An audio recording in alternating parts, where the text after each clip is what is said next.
Tottenham have rejected Ajax's opening bid for winger Steven Bergwijn as they themselves prepare their first bid for Wolves winger Adama Traore. We also have updates on Tanguy Ndombele after his shocking moment strolling off the pitch to boos in yesterday's FA Cup win against Morecambe. If you are new to the channel, my name is Matt. I'm a senior soccer analyst for Opta and Stats Perform, and today we're going to be going through all the latest transfer updates for Tottenham in terms of incomings, outgoings, and more general updates with regards to how Tottenham are approaching this transfer window at the moment. To Jamie, Pete, Adrian, Joe, Ryan, Cody, Lil Baz, RN, thank you all for tuning in. Good to see you all in the live chat. And as Cody says, I think the best way to start is a travesty. We haven't got our house in order yet this window. For the board's sake, they better have some big irons in the fire.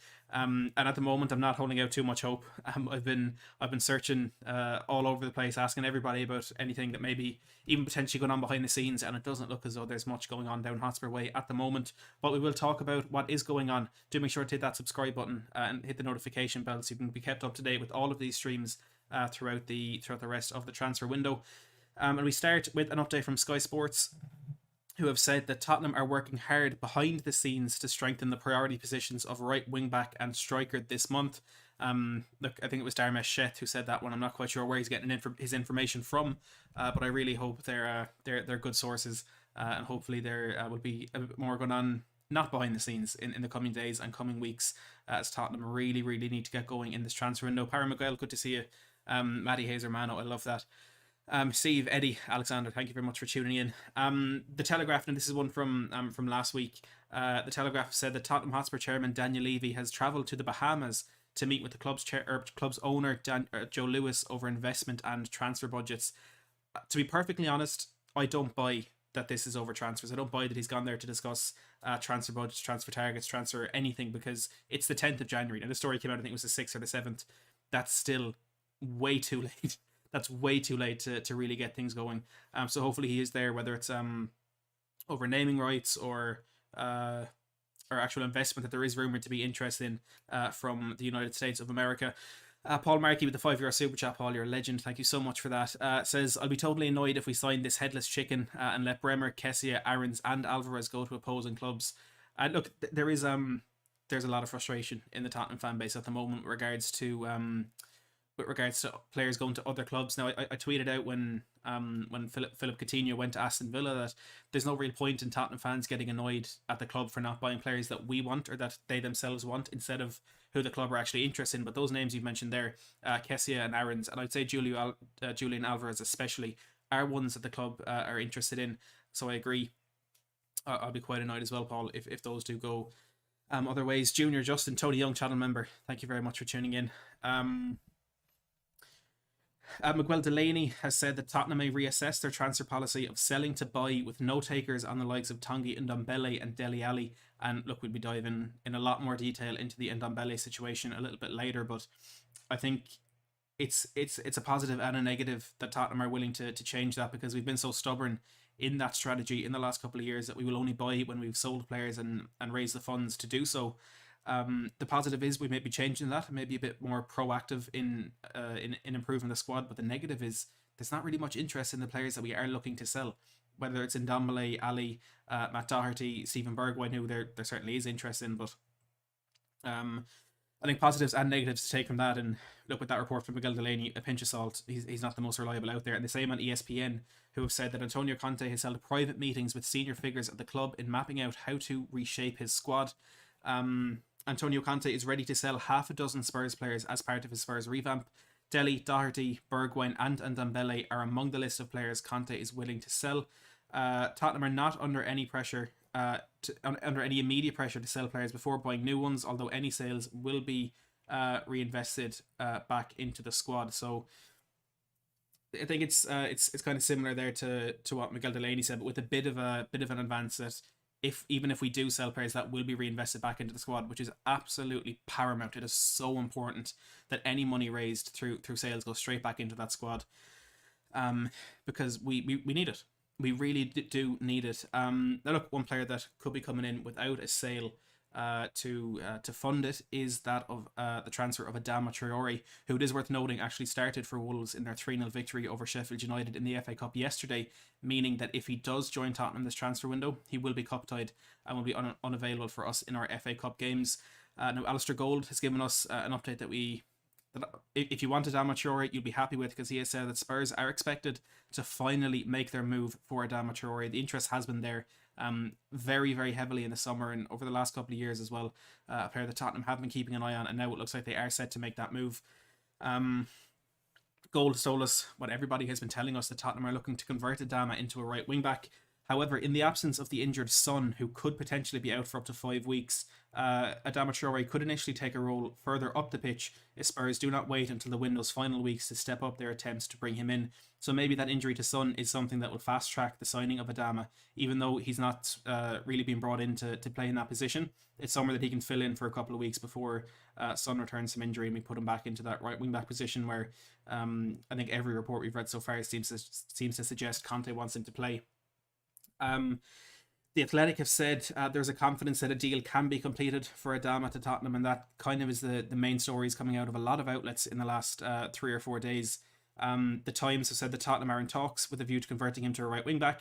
And this next line is one that it kind of confuses me a little bit, because they say that Tottenham manager Antonio Conte believes that Emerson Royal does not suit being a right wing back and leaves a lot to be desired going forward. The fan base as well have been getting really frustrated with the end product of Emerson Royal, and as it says there, it leaves a lot to be desired. But why, if the thing we're trying to improve is end product, why is it Adama that we're going for? Because the reason he is at Wolves and not at a bigger team is because that end product isn't there. Dark Wolf, thank you so much for subscribing. Killian Kenny, great to see you in the live chat, my friend. So why is it Adama? I know, look, going forward in terms of ball retention, ball progression, and actually carrying the ball past players, there's few in Europe, if any, that are better than Adama at that statistically. So he's definitely better than Emerson at that. But if the end product isn't there, I don't know. When I will be doing a kind of more deeper analysis either tomorrow or Wednesday on Adama's how good he actually is with creating chances, and while the goals and assists tell us he's not that great, hopefully the deeper data will give us a little bit more positivity. But look, we'll have to wait and see how that one goes. ESPN are also saying that Adama is interested in a transfer to Spurs and Wolves are ready to sell him. The two clubs are in talks for a deal around £20 million. Spurs are upbeat over the chances of signing Traore, who is viewed again by Conte as a right wing back option in his preferred 3-4-3 system. Now Bruno Lage, the Wolves manager, was actually asked about Adama's future at the weekend, and he said, with regards to Adama's potential move to Tottenham, he said, "I know nothing about that, but what I would say in general is that what is the most important thing in football is that if it's good for the club and it's good for the player." And I think a move away is probably the best thing for them now, because with only 18 months left on his current deal, Adama has rejected a few contract offers from Wolves. So hopefully this one is nearing resolution. And I think whether you want the player or not, I think it's just important that Tottenham get this deal done. And I'm still very, very indifferent about this one. I don't think it'll work out, but I think it's a risk worth taking for £20 million. I think regardless of your feelings on it, you just want this deal to get done, have Tottenham get that first player in the first signing of the Conte era, and hopefully things will start to flow from there if we can put a little bit more focus on other areas that we're looking to strengthen. A few kind of less reliable reports. Daily Mail has said that Tottenham are preparing an £18 million bid for Traore. Mirror Football have said that Tottenham are expected to make their first bid for Wolves winger Adama this week, worth £20 million. Antonio Conte likes his ability to play wing-back, winger and forward. And Diario Sport say that FC Barcelona have started work on a deal. Quaid, thank you for subscribing, my friend. Barcelona have started work on a deal to sign Adama Traore as a replacement for Ousmane Dembele.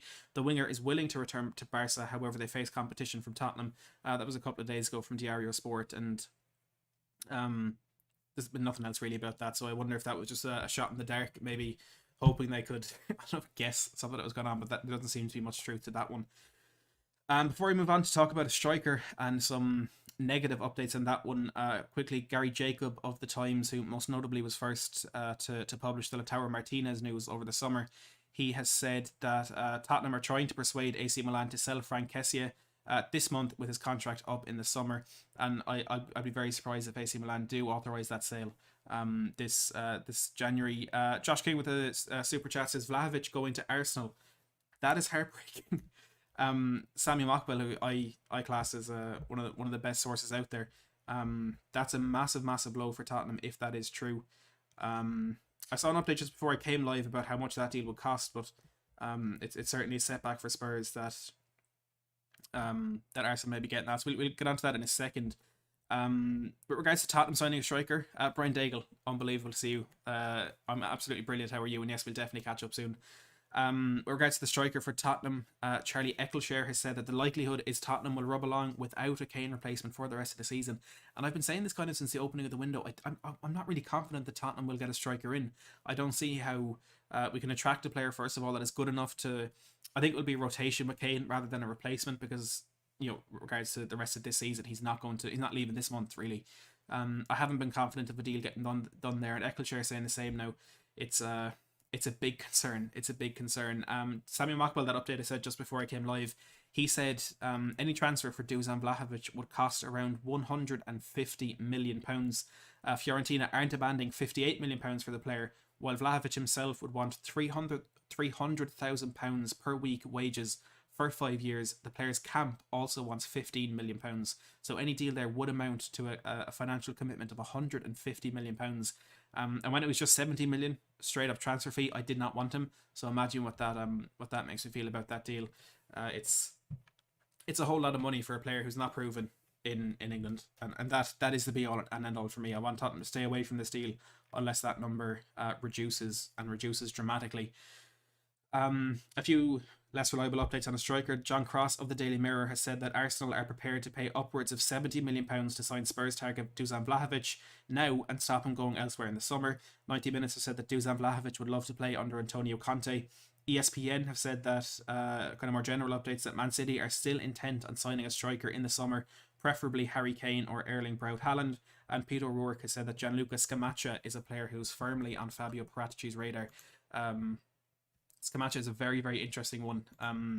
We'll be talking a bit more about that kind of more in depth later in the week as well. But one to keep an eye on, because I have seen his name thrown around quite a bit in the last week or so. Before we get on to outgoings, Fabrizio Romano has given us an update on Hugo Lloris. He has said that Hugo Lloris wants more than a one-season contract extension at Tottenham. He was on Last Word on Spurs, and he said Nuno Espirito Santo wasn't completely convinced by Hugo Lloris for the long term, but Antonio Conte wants him to stay. Talks are going well over a new contract, but it isn't done yet. And for me, that's just more proof that Nuno being sacked was the damn right thing to do. And I don't think there's any Spurs fan really denying that at the moment. Arthur, incredible to see you in the live chat, my friend. I hope you're keeping well. I saw your comment a few days ago. I didn't get the chance to get back, but I hope you're feeling better now. And I'm sure we'll see you back on one of the call-in shows very, very soon. I know the big one from today was Steven Bergwijn and his future at Spurs, and it looks as though his time at the club is coming to an end, and could potentially come to an end before the end of this week. Mike Verve of the Telegraph in the Netherlands, who's been right on top of this deal from day one, was actually the first to report on Bergwijn to Ajax from what I saw. And he has said that Tottenham have rejected an €18 million or £15 million bid from Ajax for Steven Bergwijn. Spurs want more for the winger. It's believed Tottenham want about €21 million, which is about £18 million. Ajax are expected to launch a new bid in the coming days, as director Mark Overmars wants to have Steven Bergwijn in the squad for the game versus Utrecht on Sunday. Bergwijn wants to join Ajax and is waiting for an agreement between Ajax and Tottenham. However, as he said from day one as well, in order for that to happen, Ajax need to sell David Neres. Shakhtar Donetsk are in pole position to sign the winger for around €13 million. So I think if we do see that deal of David Neres to Shakhtar Donetsk go through, I think we can take it as granted there and then that the Steven Bergwijn deal will be wrapped up in the next couple of days. So it's kind of hard to be too upset or too disappointed with the fact that he's leaving the club. The hope definitely was huge when he came in. He had a brilliant start, scoring that winner against Man City on his debut. I think he scored in like his first 4 home games for the club, but it hasn't worked out, and I think we need to cut our losses and invest in someone who maybe can offer us a little bit more in that position. And hopefully that money is reinvested cleverly. Pyro Miguel says, kindly smash the like and subscribe. Listen to Pyro Miguel. Hit that like button. Hit that subscribe button. We did hit 12k over the weekend, so massive thank you to everyone who has hit that subscribe button. We want to keep going. We want to keep hitting those bigger numbers. So please do hit that subscribe button if you haven't already. Charlie Eccleshare has also said that Tottenham have rejected a bid of around €18 million from Ajax for Steven Bergwijn. That's according to sources close to the North London club. And Fabrizio Romano said that Ajax have already submitted an official bid as revealed yesterday. There's still no agreement with Tottenham on the fee or final price. Romano also said that Ajax are among the clubs that have already submitted an offer. So he's suggesting there are more clubs who have submitted an offer. And you can see the odds on the transfers there sliding past me. Sevilla, Newcastle, and a fourth club who I can't remember right now. It might be Napoli. I'm not sure. It'll come up in a second. Are also interested in Steven Bergwijn. So maybe one of those have put a bid in as well. He said it's an open race. Tottenham have decided to sell him this month. Paul O'Keefe on Twitter said that Tottenham are looking for €21 million for Steven Bergwijn, and a solution is likely to be found. Graham Bailey of 90 Minutes has said that Newcastle are interested in the player and have been alerted to his availability. And finally, the Daily Mail say that Tottenham expect offers for Steven Bergwijn, who is a target for Ajax, as they prepare an £18 million bid for Wolves' Adama Traore. As Niall says, hit the like button. It's completely free, and I would appreciate it. Thank you, Niall. William says, are we actually going to get anyone? I would be absolutely shocked if we don't get Adama Traore +1, maybe 2 this window. We will get signings. It's just a matter of when and a matter of who is the most important bit. And now on to a player who really didn't help himself yesterday, and that is Tanguy Ndombele, who, like I mentioned at the top of the show, was booed off the pitch at the Tottenham Hotspur Stadium yesterday. He was given a little push, a little hurry up by Harry Kane as he came onto the pitch. He was outran by Brian Hill, who ran the width of the pitch to get off before Ndombele. It was shocking to see. And when the boos started ringing out, he started walking slower and he went straight down the tunnel. It really was not a good look by Ndombele. And I put out a poll on Twitter a while ago and I said, should Ndombele play for Tottenham again? I'll give you the results of those after we go through the headlines. Brian says, congrats on 12k, brother. That is phenomenal and totally deserved. Matt is a great guy and very, very close friend and deserves everything he gets. Great channel. Great channel, great guy. Brian, I can only say the exact same thing about you. Congrats to Brian as well and Tottenham on tour for hitting 2k over the weekend. They're flying past it already, so big congratulations to them. And Brian, thank you for all your support. I really do appreciate it. But in Ndombele, Fabrizio Romano has said again that Tottenham are looking for a solution to sell or loan out Tanguy Ndombele in January. They are also open to discussing swap deals, including Ndombele as part of the negotiation. And that, I think, underlines the biggest problem that we're seeing at the moment in terms of Ndombele and whether or not he will be leaving Tottenham. And that problem is, who will want him? Who will pay for him? And who will pay his wages? You know, Tottenham, as much as we want to get rid of him and as much as Levy is willing to back Antonio Conte and the players he wants out of the football club, they're not going to take a big loss. It was something like 55, 65 million pounds that we paid for this player only 2.5 years ago. You know, they're not going to take a big loss on this one. And I think that there will be clubs interested in him. There will be clubs from France, from Italy, from Spain, I think, that will want him. And I think Ndombele will go to one of those leagues and excel and become one of the best midfielders in that league because he has the talent. Nobody has ever questioned that. And I think if you are questioning that, maybe you need to look a bit more at how he actually plays when he's on form, because he is an exceptionally talented player, but the attitude stinks. As Ryan says there, just Matt Hayes to go, and Ndombele is a stinker. And his attitude stinks. His work ethic stinks. His effort, everything other than his talent just simply is not good enough. And that is the reason that he will be leaving Tottenham, whether it's this January or in the summer. There's no place for him at the football club. And Antonio Conte came out, and as he said, I can see that beside me, he said, you know, Ndombele has to try and change the opinion, he has to work harder, improve his performance. I think he's just saving face to the press. I think behind the scenes he's ripping into Ndombele, and he's trying to get him out of the club as quickly as possible. And Dan Kilpatrick said that sources close to Ndombele acknowledge that he may have to leave the club in the transfer window. And this part I don't get. While insisting he was still happy at Spurs and determined to fight for a place in Antonio Conte's team. So that yesterday, that what we saw, not just strolling off the pitch to the boos and trying to aggravate the fans even more, that performance for the 60-70 minutes he was on the pitch, losing every 50-50 ball, and like I tweeted out, having the physical prowess of a piece of wet paper, the way he was getting crumbled in every challenge he went into. That is not a player who wants to stay at this club. That's not a player who's happy. That's not a player who is fighting. And if it is, well, that's more of a reason to get rid as quickly as we possibly can. Kilpatrick also says the Spurs are conscious of many potential obstacles to a deal, as we've discussed. Sources close to Ndombele said he was expressing disappointment at the scoreline when he walked down the tunnel yesterday. Now, it is worth noting he came back out from the tunnel and sat on the bench for the remainder of the game, but terrible behaviour from Ndombele. And that's the type of thing that we've ridiculed Arsenal over the last couple of years, with Granit Xhaka, with Pierre-Emerick Aubameyang, with Lauren Koscielny, even all those years back. And I know it's very different because Ndombele isn't our captain, but this is exactly what we've been given out to them for. And now one of our players has done it. I think we need to treat it not even the same, but with more seriousness. And I don't think Ndombele should ever play for Tottenham again. I don't think that will happen because we don't really have the options in midfield to completely isolate a player that cost us over £60 million. But it's a tough situation for sure.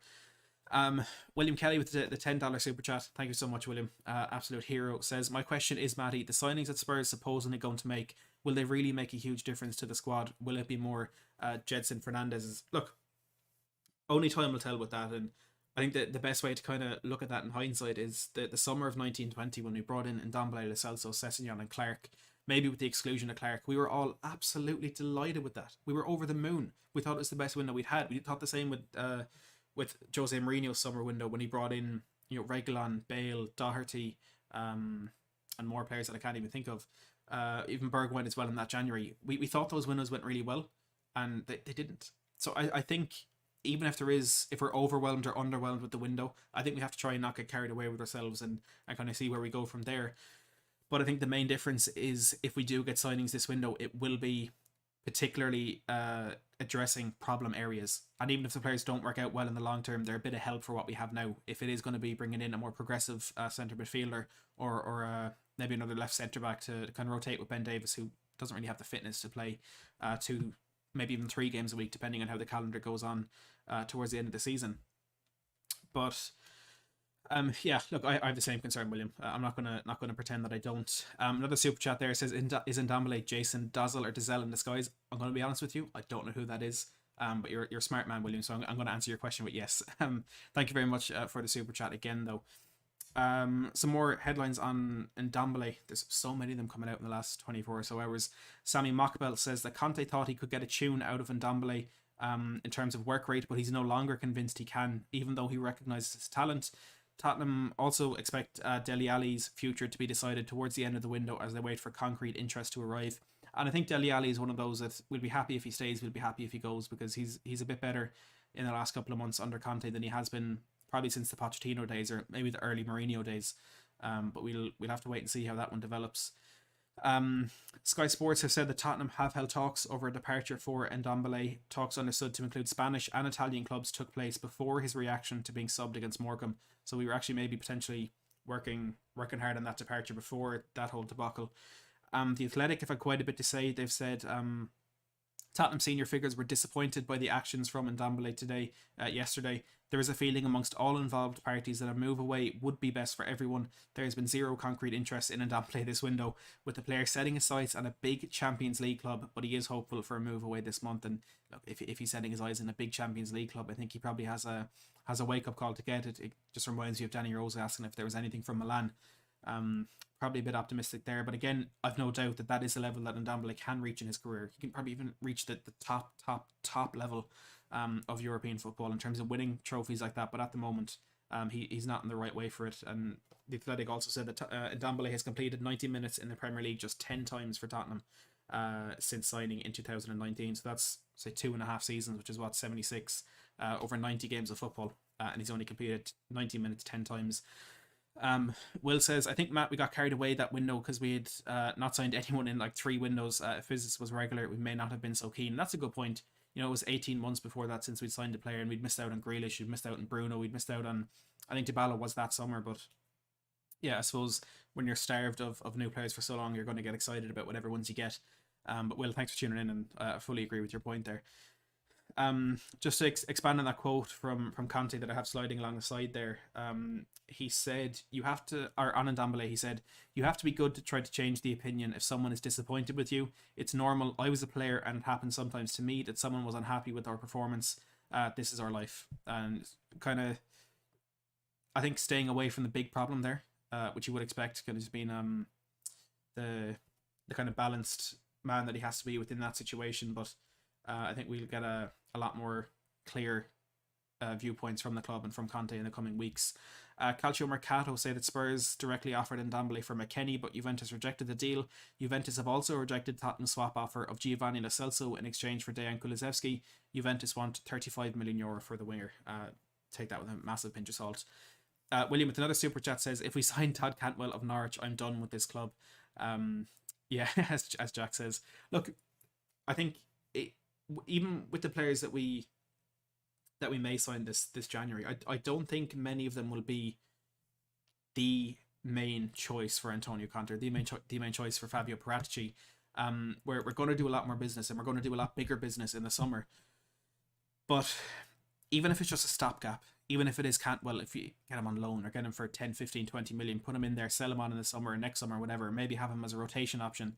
I understand that he's not a player that we want, but I think kind of thinking a player of that ilk or a player of that caliber, and then improve on them as the time comes, even if it's just to really expand on our options now and continue to work on strength in the future.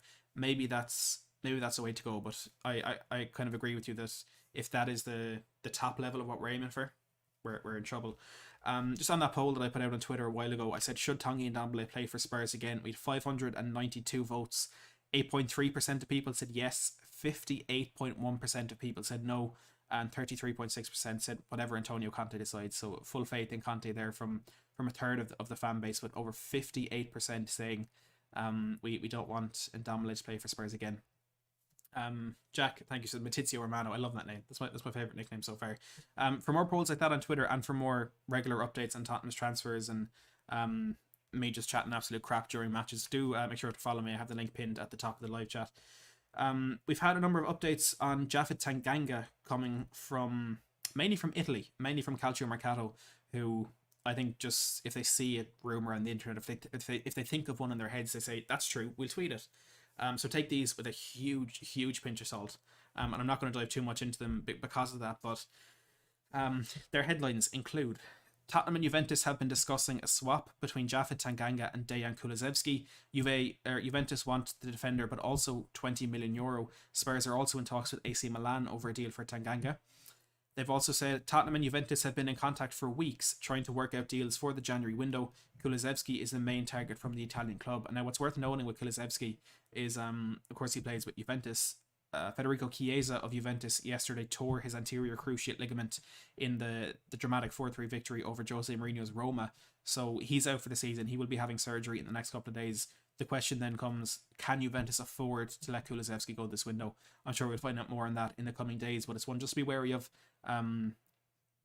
They may not be able to let Kulusevski go, even if they did want to. Calcio Mercato continue, say that Spurs have now offered £50 million plus Tanganga to Juventus for Kulusevski. The Italian club are intrigued by the offer but want a slightly higher fee. And another headline from, you guessed it, Calcio Mercato: AC Milan have discussed with Tottenham the possibility of signing Japhet Tanganga on loan with an option to purchase. Spurs prefer a straight sale for €25 million. Stefano Pioli wants to sign a central defender and for now has put a deal for Tanganga on standby. Daniele Longo says AC Milan have approached the agents of Japhet Tanganga for a potential loan deal. Tottenham Hotspur, however, want €25 million for the player. And the Daily Mail say defenders Japhet Tanganga and Joe Rodon continue to be the subject of loan interest. I think with regards to either of those leaving, I'm not sure it's an option for Tottenham at the moment, purely because we need options. We need players that can go onto the football pitch and play football. And it seems a very minimal requirement, but with the injuries we're having and with COVID cases, you never know when it's going to hit you. I think we need to keep the options available, and some reports have said the same, that Tottenham will be perhaps reluctant to sell players like that because we may need them at any point in the season. A few reports from unknown or lesser reliability sources. 90 Minutes say that Tottenham are among sides considering a January loan move for Inter midfielder Stefano Sensi. Football News from Belgium say that Tottenham are tracking the progress of Belgian forward Charles de Ketelaere. Toto Fichaiches, definitely butchered that pronunciation. But the Spanish outlets say Tottenham have now entered the race to sign Christian Eriksen. Conte wants the midfielder and negotiations have started. La Cadena Ser say that both Tottenham Hotspur and Aston Villa have an option to buy Coutinho for €40 million. SIC Noticias TV from Portugal say Tottenham have had a €60 million offer refused by Porto for Luis Diaz. And what I will say very quickly on those, and the Sunsport saying that Antonio Conte's Tottenham Hotspur are competing with Leeds and Newcastle for Norwich midfielder Todd Cantwell. What I'd say on all those is absolute crap, and I don't believe any of them. Ryan Taylor from the Daily Express has said that Tottenham have invited 19-year-old Ramsgate forward Joshua Ajayi to train with the club next week. Ajayi has scored 17 goals for Ramsgate this season at step 4, and Ramsgate manager Matt Longhurst has confirmed a Premier League club are interested in signing him, so we can assume that is Tottenham.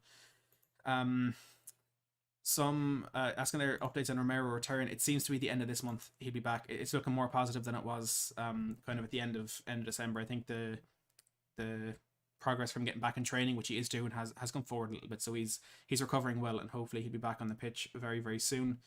A bit of other news. Antonio Conte, as we mentioned earlier, has confirmed that Heung-min Son has picked up an injury against Chelsea in the EFL Cup on Wednesday, and says he will return to training after the international break at the end of the month. Alistair Gold has said he understands it's a hamstring injury for Son, and while Conte is hopeful it'll be 2 weeks out, there are some fears within the club that it might be as much as 5. A few pieces of official news. Tottenham have been drawn against Brighton and Hove Albion at home in the 4th round of the FA Cup. Brighton defeated West Brom 2-1 after extra time in the previous round, and this tie would be played on the weekend of the 5th and 6th of February. Jamie Bowden has been recalled from his loan at Oldham Athletic after scoring once in 25 appearances for the Latics in the League 2 this season. That one goal was actually a Goal of the Month nominee in November. In an official statement, Oldham said Bowden is a midfielder with an abundance of technical ability. He arrived at Boundary Park in August 2021 and since occupied the role in the middle of the pitch for the club. The deep line playmaker also featured across all different competitions for the Latics in the first part of the campaign, and the club would like to thank Jamie for his contribution at the club and wish him all the best for the future. So some kind words there from Oldham as Bowden returns to Tottenham. I would assume with another loan deal on the horizon, potentially at a higher level, but his time in League 2 with Oldham is done. Tottenham have also confirmed that any supporter that enters the field of play may receive a 3-year ban from attending football matches and a criminal record for football-related offences. And just like Leeds, they said that any child who does so, that punishment will be doled out to his parent or guardian at the game with him. Alistair Gold has also said that Eric Dyer missed Sunday's match with a calf strain picked up in training on Saturday that Conte hopes is nothing serious. So the fears that we had that Eric Dyer was missing that game last Wednesday through COVID, I think are proven to be untrue. Maybe it was a false positive, as had been potentially reported, but I think it's safe to say that Eric Dyer does not have COVID. So a very busy show tonight. We've gone for over half an hour already, and we've 239 people in here. I didn't realise the numbers had gone that high. So please do hit that subscribe button if you are new, and hit that like button if you have enjoyed the stream. It does the world of good for me, and it is absolutely free. I've linked my Twitter as well at the top of the live chat, so please go over and follow me there for more regular updates and more chat and crap, I think is the main way I can describe it. I actually, what I do on Twitter as well when I'm doing these streams, I let you submit all of your questions using the hashtag AskMattHayes, and we had 1 or 2 questions today, which I'm going to go and get really quickly. But as I'm doing that, Kane the Longshot with the $5 super chat. Kane, you are a legend. Thank you very much for that. And Kane says Brighton are said to be interested in Rodon, and we are interested in Lamptey. Wonder if a swap deal could be done. I don't think we'll ever see Lamptey in a Spurs jersey, to be honest, and he's probably a better option for a right wing back than Adama Traore, but I think financially and in terms of the level that Lamptey could reach, I'm really not sure that's one that Tottenham will ever get done. But look, if we were going to do it, I think that swap deal would be a good way to approach it, and I'm sure Brighton would welcome Joe Rodon if they were able to get that deal done. On Twitter, Jack and Nicky said, in order to move on Tanguy Ndombele, will Spurs have to look at potential swap deals, or is a loan with option to buy the most likely outcome? What would you prefer? I think the fear, if we do go down that path with a loan with an option to buy, I think we could end up in a situation where Ndombele goes to, let's say it's a PSG or it's a Bayern Munich or maybe even an Atletico Madrid, and he goes there for 6 months or 18 months with an option to buy. If he does terribly there, the positivity and the optimism around other clubs that he may actually do well in a different league, I think immediately fades, and that price drops even more. So I don't think Tottenham will be willing to do any deal unless it is permanent, whether that's a loan with an obligation to buy, a straight sale, or a swap deal. I think a swap deal is the best way to go here, and I think Juventus should be approached, whether it's for a McKennie or Kulusevski or De Ligt, whatever it is. I think that's what Tottenham should be trying to do here. William Kelly with another super chat. William, you're on fire today. I really do appreciate you. Says, I say, Matty, I believe when these owners are gone, we will have a brilliant transfer window where class players will come in and your cheeks will glow with pride. Do you know what, William? I cannot wait till that day. I cannot wait till that day where we do sign all those class players, whether it's with the current owners or new owners. I know what I prefer, but whichever it is, I can't wait for it, and hopefully I'll still be doing these shows when that day comes. But thank you again for the super chat. I really do appreciate it. Thank you, Jack, for your question there on Twitter. And we also have a question from Zoe, who said, keep, sell or loan Ndombele, Tanganga and Dele. Look, that's almost a really easy one for me. I'd keep Dele, I'd sell Ndombele, and I'd loan out Tanganga. If I had to choose there, I think I'd rather Tanganga stay at the stay at the club, because again we need those options at the back, and we need those options in every part of the pitch, to be honest. But yeah, I don't think it would be the most surprising thing if Tanganga was loaned out. As you've been live, we have had an update from Samuel Luckhurst of the Manchester Evening News, who says that Tottenham are monitoring Dean Henderson's situation with a view to a summer transfer as Hugo Lloris approaches the last 6 months of his contract. I don't know how true that is, or how far we'll go with that, but that is an update just there. So yeah, we will wrap it up there. And what we are going to do, Zoe, thank you for the question. What we are going to do is, I believe Holly Agambar is live at the moment doing our Holly's Hotspurs, the live match reaction to the game against Morecambe on Sunday yesterday. So what we're going to do is we're going to spam the link to that in the live chat if my computer lets me. And what we're going to do is, everyone in the live chat, all 226 of you, are going to head over to Holly's stream and say Matt Hayes raid, or Matt Hayes sent me, whatever it is. We're going to get some support there for Holly. Make sure to smash that subscribe button when you are there, because she is closing in on 1.5k subscribers. I think she needs about 40 at the moment. So please, if you haven't already subscribed to Holly, head over there. Matt Hayes raid, whatever you want to say, and show some support, and stay for the show as well. She got some good guests on there. So please do head over and do that. But for me, please do hit that subscribe button on your way out, and hit that like button as well. Before we do that, Will puts in his member anniversary message. Already a year, says, damn, but a year already. I think Juve already declined a swap deal for Ndombele. I think they didn't want his wages, and do you know what? Wouldn't surprise me one bit. Would not surprise me one bit. But Will, thanks for the support on the channel. 12 months as a member is absolutely insane. I really do appreciate that. And thank you for the update as well on Ndombele. But Will, I'm sure you'll be heading over to Holly's channel as well to show some support. But for me, we'll wrap it up there. Like, subscribe, comment, become a member, all that good crap, whatever else you want to do. Follow me on Twitter. But for now, and as always, thanks for watching.